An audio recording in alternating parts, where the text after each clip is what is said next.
കണ്ട ഒരു മാന്യനാണ്, പക്ഷെ പറയാതിരിക്കാൻ വയ്യ, പ്രവൃത്തി മഹാമോശം.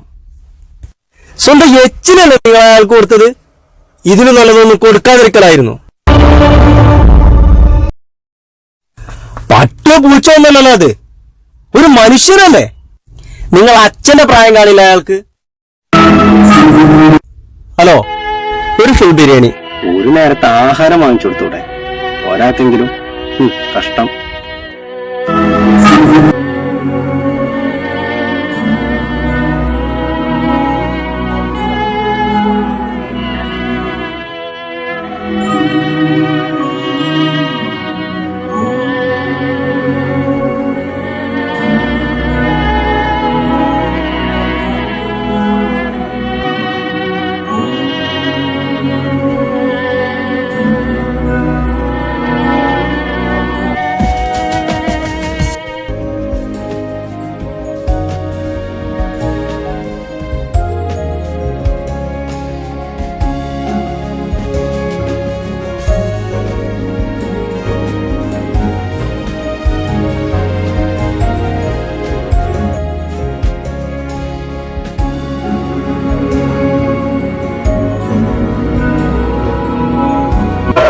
ഹരി, നിന്റെ തീരുമാനം എന്തായി?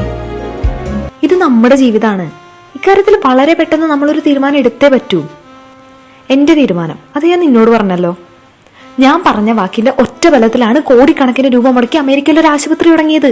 എനിക്ക് പോയേ പറ്റൂ. നിന്റെ അച്ഛനെ നോക്കാൻ ആളില്ലെന്ന് പറഞ്ഞ് നീ ഇപ്പൊ സ്പോയിൽ ചെയ്യുന്നത് നമ്മുടെ ജീവിതമാണ്.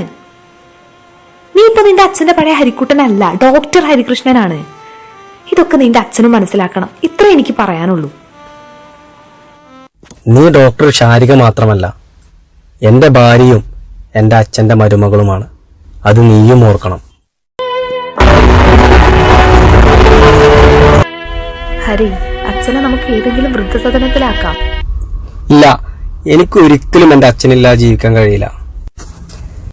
ഹരി, ഇതൊക്കെ നാട്ടിൽ നടക്കുന്നതാണ്. പ്രായമായ ആളുകളെ നോക്കാൻ എത്രയോ സംവിധാനങ്ങൾ നമ്മുടെ നാട്ടിലുണ്ട്. അച്ഛനും അവിടെ സേഫ് ആയിരിക്കും. നമുക്ക് നമ്മുടെ ഫ്യൂച്ചറായി മുന്നോട്ട് പോവാം. ഇതൊക്കെ അച്ഛനെ പറഞ്ഞ് മനസ്സിലാക്കണം, അല്ലെങ്കിൽ അച്ഛനത് സ്വയം മനസ്സിലാക്കണം.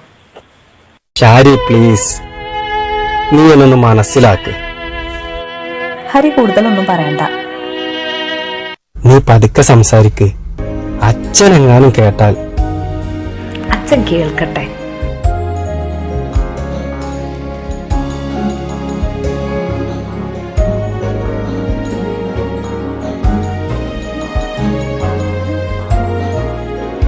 അച്ഛൻ എങ്ങോട്ടെങ്കിലും പോയാൽ അത്രയും സമാധാനം.